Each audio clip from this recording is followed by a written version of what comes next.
Hi everyone, welcome back to my show. This is going to be my Ask Away segment. So, Ask Away is the opportunity for me to answer emails that have come in from viewers and from subscribers, and it is also the opportunity for anyone that might be watching my show live to ask me any questions, movie related, comic book related, TV shows, animation, anime, kind of whatever in the entertainment sphere. I don't want to get into anything outside of the entertainment sphere. Don't come here asking me for tonight's numbers for the winning lottery ticket. You can't ask me who I think might win in like tonight's UFC fight, but that's not going to happen very often. This is mainly going to be just for movies, comic books, video games, and things of that like. So to start the show off, first let me introduce myself. Thank you very much. My name is Lewis. This is my show. If you've ever seen my show before, thank you for coming back. If you're new to the show, please like, subscribe, comment. The more feedback that I get, the better show I will be able to put on. So far, I've upgraded some of my equipment, so the audio should be pretty awesome now. The camera is definitely a lot better than the last camera. I'm actually waiting on a new lens, so I'm still getting new to this sphere of making videos live. I try to record as many of my videos live as possible because I don't like to go back later on and edit my mistakes. If I make mistakes, I own up to them. I also like the vibe of just speaking. I don't like to pre-script anything and then go back and kind of have to edit out my mistakes or edit out any issues. And plus, I like to be live because every once in a while I do get people that jump on, shoot me a comment, and then I try to respond to that comment as quickly as I can. So the first thing I'm going to start off with here is I'm actually going to answer a couple of questions that have come in on emails. And again, if you want to email me, it's lewis@lewisortega.com. My information is down in the description. It's also in my profile. Please shoot me an email. I'll be more than happy to answer it in one of my future videos. I try to make these videos, or I'm going to try to make these videos at least once a week. Especially now that cinemas have opened up and there's more content, new content that's coming to theaters. I much prefer to speak about content that is either coming to theaters or is a day and date release, and it'll be in theaters and on streaming. I do some streaming stuff, but not a ton of it. I'm just not a huge fan of some of the content that comes out on streaming because there's a reason that some stuff goes directly to streaming. It is garbage. There are a lot of movies that have been released recently that were supposed to go to theaters and somehow ended up on a streaming service, and almost all of them have been really bad. There have been some streaming service items that were always meant to go to streaming, and they've actually been really good. But it is a bad sign when you have a movie that was originally meant to be in theaters and you'd rather sell it for 65 or 70 million bucks and take the guaranteed money versus taking the chance to release it in movies and having it bomb and now you lose money. And that's kind of what I've seen with a lot of the movies lately that were supposed to be released in theaters and instead were done either a day and date release in theaters and on streaming, or just went straight to streaming, sometimes streaming with a premium where you have to pay like 30 bucks. I'll never understand that. Disney Plus, get your crap together. That's a horrible release strategy. I don't know how much money they made on Mulan. I know they've done it a couple times now, and now they're saying they might even do it with Black Widow. Stop. Like, that is all you're doing is showing that you have no confidence in your movie and that you really don't think that the movie can perform well in theaters. Movie theaters are open. Movies are making money in the theaters. Theaters are going to continue to open up as we get like this, COVID-19 under control, as more people get vaccinated, as restrictions come down. Like if we as a people in the US do our due diligence, the country's opening up. And it's because, a lot of us are going out and we're getting our vaccines. And, if you're an anti-vaxxer or whatever, that's fine. It's up to you. But we're all in this together as a group, as a community. And if we can get to that threshold that the CDC and the scientists keep saying, that 70 some odd % threshold of the country vaccinated, we're going to beat this thing. Like, we're going to knock it out of the park and, we'll get our booster shots if we need them every year or two, and COVID-19 will just become like just any other disease that we've overcome thanks to science and thanks to people that are dedicated to protecting us. And the great thing about that is movie theaters are opening up. Movie theaters are opening up. I just went to see a baseball game with people, with like living people instead of like cardboard statues. Like these are all great things. And again, I hope to see this continuing. This summer looks like it's going to be a redo of last year, because last year, realistically, we all lost a year. A year of our lives was gone, trapped inside for the most part. And now this year, I hope I get to enjoy all the things that I really couldn't enjoy that much last year. And I'm really looking forward to a lot of movies that are coming out. So with that said, the first question that I have here is actually from a gentleman that subscribed to one of my really early, like he was like probably my 5th subscriber, but he was cool. He sent me an email, and Jason is actually asking me about, and I've been asked this before actually, what do I think about the reviews coming out and the box office that was projected for this coming weekend for Fast and the Furious 9. Now, so for those of you that don't know, Fast and the Furious 9 is actually released in overseas markets right now. It's in Asia and it's in a bunch of other countries, and they're projecting that for this weekend it's going to come in anywhere between $60 and $120 million for an opening weekend overseas, which is great. Like it's great post-pandemic / pandemic box office, and it's tracking very strongly here in the U.S. Like they're expecting that it might have. Hold your breath. It might have a $100 million opening weekend in the U.S., which is, that's awesome. The one bad part about it is, from what I'm hearing, is the movie is not that it's the. So I'm not hearing the movie sucks. That is not what I'm hearing. I am hearing that. The Fast and the Furious franchise, or the way I'm receiving it, might have jumped the shark. Now, jump the shark is a bit of an old phrase, but I'm sure we all know what that means. Jumping the shark means that the movies are no longer what they were. The movies are not going to reach the box office they had before. Now, there's 2 ways to look at that. One, Fast and the Furious has a built-in excuse if it doesn't do well in the U.S. box office or in the overall world box office. It's coming out, or it's the first really massive blockbuster coming out post-pandemic or right at the tail end of the pandemic. There's still a lot of movie theaters that have capacity limits. There's still a lot of places where some movie theaters are not even reopened yet, even though they have the ability to open. They're having staffing issues, they're having other issues. Obviously, a lot of movie theaters have been financially hurt over the past year. So they have a built-in excuse if they don't do well. However, it's not really a full excuse if they don't do well. Like, where do we set the barometer? Because the thing is, if you look at the Fast and the Furious, and I'm going to try to look it up here. Fast and Furious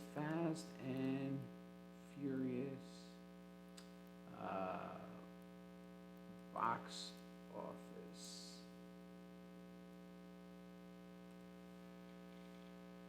So the Fast and the Furious movies have a very interesting trend in the box office, and the trend was really good in the beginning, and now the trend is moving a different way. So the very first Fast and the Furious, 2009. It opened with 155 million, or it didn't open with that, but it grossed a total of $155 million. Now you have to remember, this was a very low budget movie. This movie didn't cost $100 million to make. So the fact that it returned $155 million, like, well, we got to put a second one into production right away.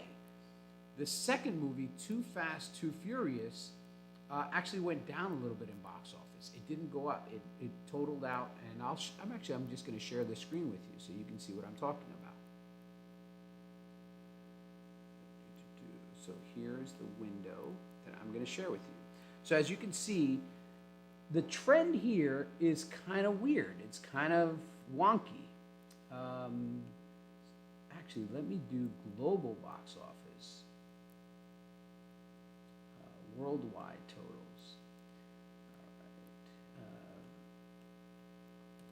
All right, Fast and Furious.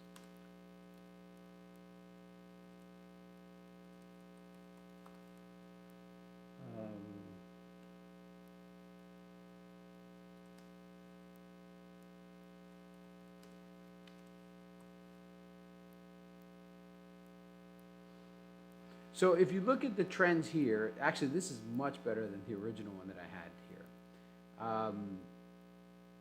If you look at the overall trends here, the last movie actually went down from the overall high of all the movies. And that's not a good trend. You know, like you kind of started low, you kind of ramped up, and as you ramped up, you got better, and then you kind of hit a crescendo, but every movie made more money than the previous movie. It kind of kept going up, but it was very stagnant. At the first, it wasn't that stagnant. It was between 100 and $300 million. And then Fast Five kind of shot it to the moon. Like it doubled the previous Fast and the Furious movie in the franchise. And then from there, it kind of kept going up. And then it hit the crescendo with hitting $1 billion. And the last movie actually went downward a little bit worldwide. It didn't crest $1 billion, sorry. And I don't think this movie is going to crest $1 billion. Now, again, they have a built-in excuse. There is a pandemic going on, there's limits, so forth and so on. With that said, I think even with the built-in excuse, I don't think this movie is going to make a lot of money because the reviews coming out of the markets where it has opened have not been great. The reviews have been lukewarm. I'm not going to say they've been dog shit, but they've been lukewarm. And I think a lot of that has to do with the direction the movie's going. One of the reasons that the movie franchise really blew up is, I hate to say it, but The Rock joined the franchise. When The Rock joined the franchise, now you have two mega stars working together, and it doesn't happen often in movies. And you have Vin Diesel and you have The Rock. And for a couple of movies together, that box office went to the moon. That box office was going in the right direction. Universal was loving it. Everything was going on. And then during the last Fast and the Furious, The Rock, Vin Diesel, and Tyson, they had some sort of altercation or they had some problem. It became very visible. It was on the internet. It was in social media. And then, The Rock went off and did his spin-off, the Hobbs and Shaw movie, which a lot of people didn't think was going to do a lot of money. And $700 million later, they're like, wow, this guy literally just grabbed one character from this other franchise and already was killing it with that one movie. That just goes to show the star power of Dwayne "The Rock" Johnson. With that said, now that he's not in this movie, is that going to hurt the Fast and the Furious franchise? Because personally, I believe there's a lot more Rock fans than there are Vin Diesel fans. Vin Diesel doubled the intake of the previous Fast and the Furious movie that he wasn't in when he came into the franchise. So that means half of the audience might have come because of Vin Diesel. Now, also, Paul Walker died in that time frame, so, half of the audience or a big chunk of the audience might have come just out of respect for Paul Walker. He was a great actor, very charismatic young man, tragic loss. But the next movie that had nothing to do with Paul Walker kept going up. So even without Paul Walker, one of the movie's two key figures, the fact that The Rock was there, helped this movie continue to perpetuate and go forward in that direction. And now that The Rock is gone, I don't know. There's, like I said, there's lukewarm reception to the movie right now. So we'll see what happens. I personally think that the movie will probably make, I don't think the movie is going to make $1 billion. I think it'll do very, very well. They're definitely going to make another one. They've already said that they're going to make another one. But it's going to be interesting because I think this movie is kind of on this franchise is really on its last legs. I don't think there's any characters that are currently in the Fast and the Furious movie that you can make a spin-off movie. Like, I don't want to see a Roman movie. I don't want to see any of the characters. I don't want to see a Han movie. I don't want to see, like, after this wraps up, there's not one character that is a mainstay within the core group that I want to be like, oh, I can't wait to see a movie with this character in it. Like, there's not. There's the Rock did his thing, and he brought Jason Statham with him, which is perfect. Those are great. They have great chemistry together. But of everybody that's left in the cast, like, I don't see anything else going to happen. I think they're going to hit the Fast and Furious 10. That's going to be it. The franchise is going to end, and then they'll just continue on with Hobbs and Shaw and whatever they're going to do separately from the rest of this universe. I don't think that there's much legs. I hope I'm wrong because I don't want to rain on any parade. I know a lot of people love these movies, and I want to see these people that are in the movie working. I want to see the cast working. I like to see people making money, being successful. Nobody wants to see somebody not make money or be unsuccessful. So we'll see. Again, I'm supposed to see this movie this coming week. I have to confirm with somebody who's actually taking me as their plus one to allow me to see this movie, and I'll let you know. So let's see.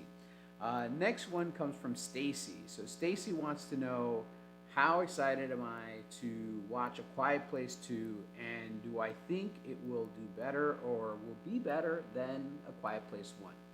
So A Quiet Place 2 is only like 10 days away from being released in theaters. It's another movie that I'm supposed to get an early screening for.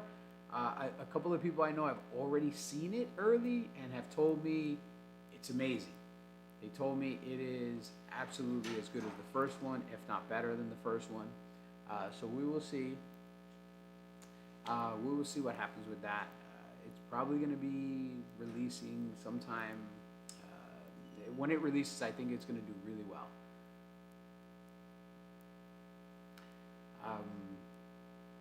I do believe it's going to be better than the first one, or at least on par with the first one.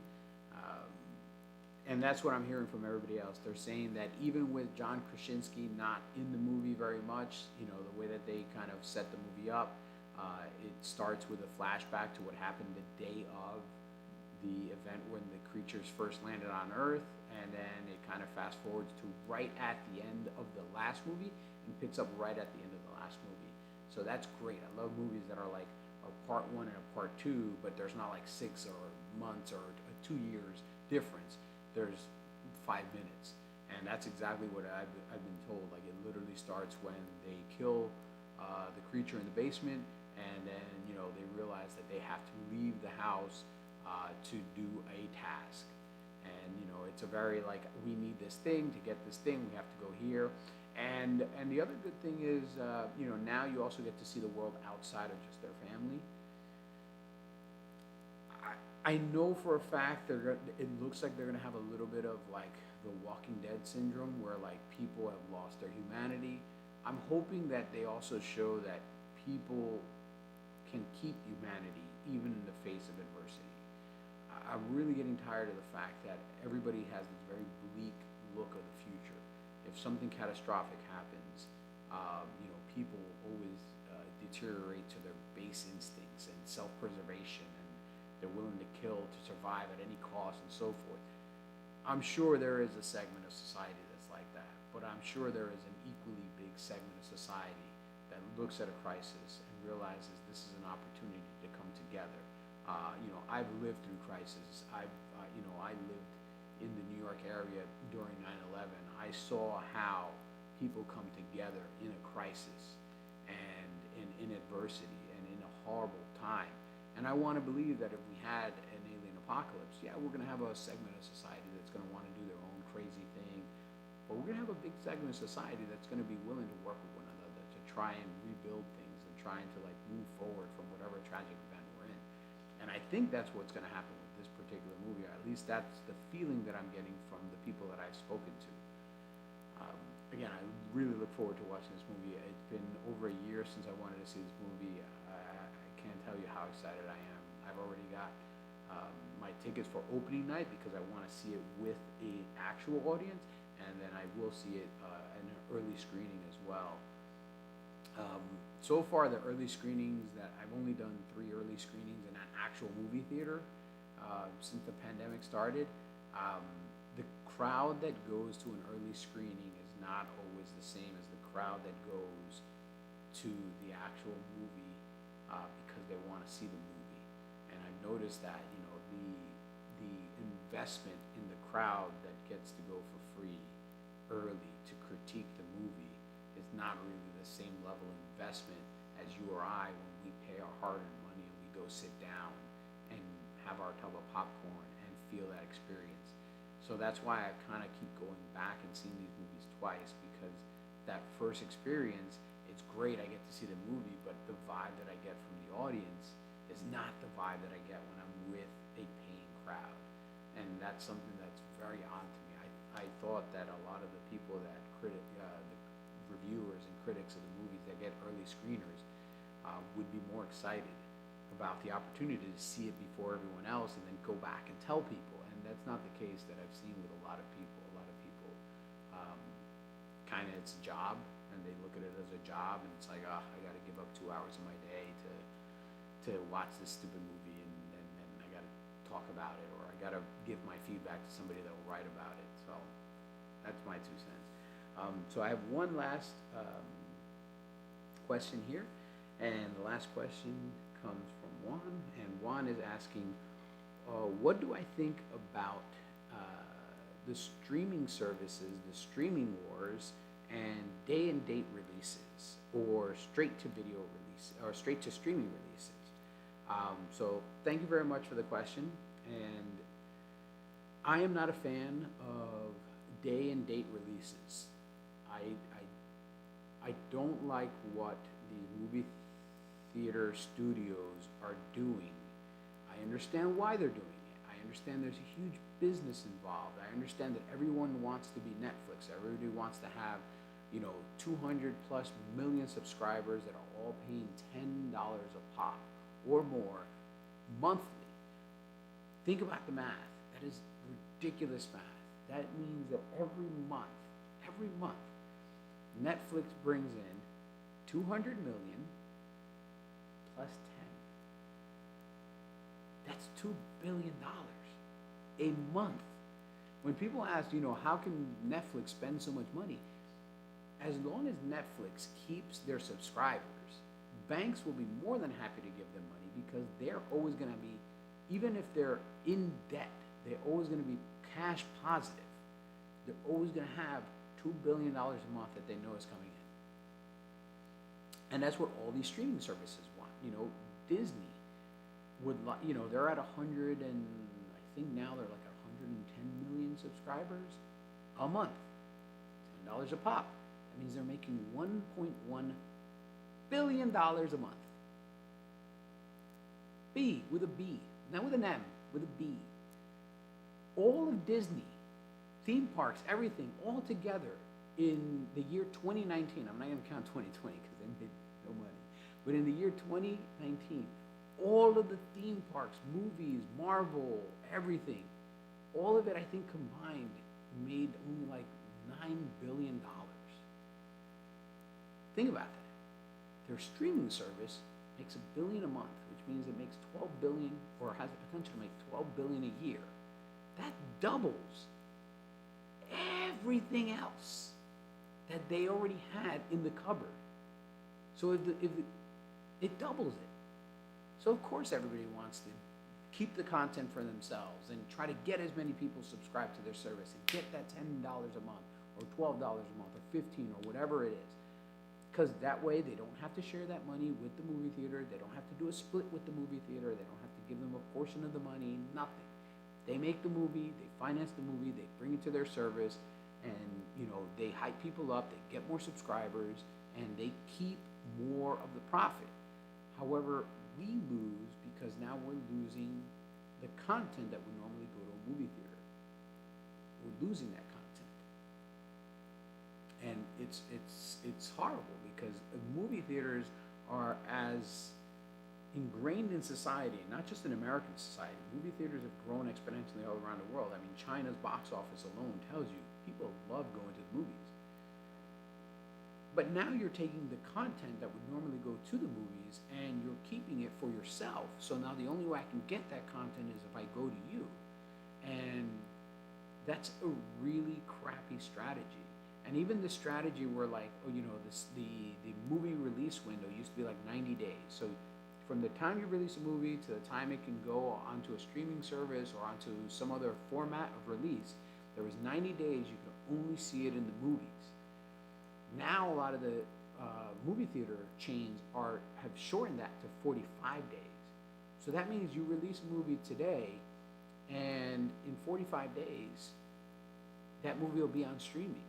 Like that directly impacts a lot of the movie theaters because one, the way that contracts are made, a lot of movie theaters dictate to the theaters how much they can keep. So they have to negotiate this. So let's say a big movie's coming out. Let's say Avengers Endgame was coming out tomorrow. Normally what Disney does, or Marvel Studios, they'll go to the movie theaters and they'll say, hey, for the first 10 days, we get 100% of the box office. You guys get the privilege of showing our movie and making money off the popcorn and all the other stuff that you make. But for the first 10 days, we keep all the box office. If you don't agree to that, then we won't show our movie at your theater. We'll show it at another theater. And now, since there's less theaters showing it, that theater will gain more people that'll go in there and buy popcorn and peanuts and everything else. So they strong arm these movie theaters. So the movie theaters concede because that most of their money is made in the concession stands anyway. That's why you pay $10 for a bucket of popcorn. But now, let's say you're doing the same thing up front, but then in the back, you also only have a 45-day window. So the first 10 days, movie theater, the theaters don't make any profit off the movie. After that, they make maybe 25 or 30% off of the movie because they still have to give money back to the filmmakers. It's really lousy. It's going to cause a lot of smaller movie theaters to fold, that they're not going to be able to stay in business. It's going to cause a lot of theaters companies to hemorrhage. A lot of exhibitioners are going to start having to close locations that maybe don't have enough people supporting it. It's not the end of the movie theaters. Movie theaters will never end. I never want to believe that they'll end, but it really does hurt the exhibitors. And I don't have a solution because I'm not the CFO of Disney or Warner Brothers or any of these conglomerates that are out there now. But something, at a certain point, the exhibitors are going to have to draw a line in the sand, because as much as the movie theater companies want to keep the money, they don't want to lose any money. And if you tell someone, if all the theaters turned around and told Disney, fine, keep Avengers Endgame, just play it on your streaming service. For 1 month, Disney might gain an enormous amount of people that 1 month, and then they might all cancel the next month. So whereas they could have split the pie of $2 billion in the movie theaters with the exhibitors, now that for 1 month they might make, let's say they pick up another 5 million subscribers. Let's say they pick up another 10 million subscribers. 10 million subscribers at $10 a pop. It's $100 million. Okay, so I got 10 million subscribers for 1 month. I made $100 million.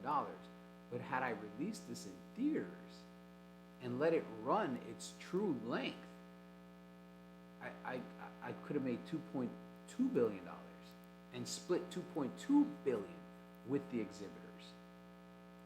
I mean, I'm not a CFO, but it behooves me to put it in the movie theaters, to put it out there,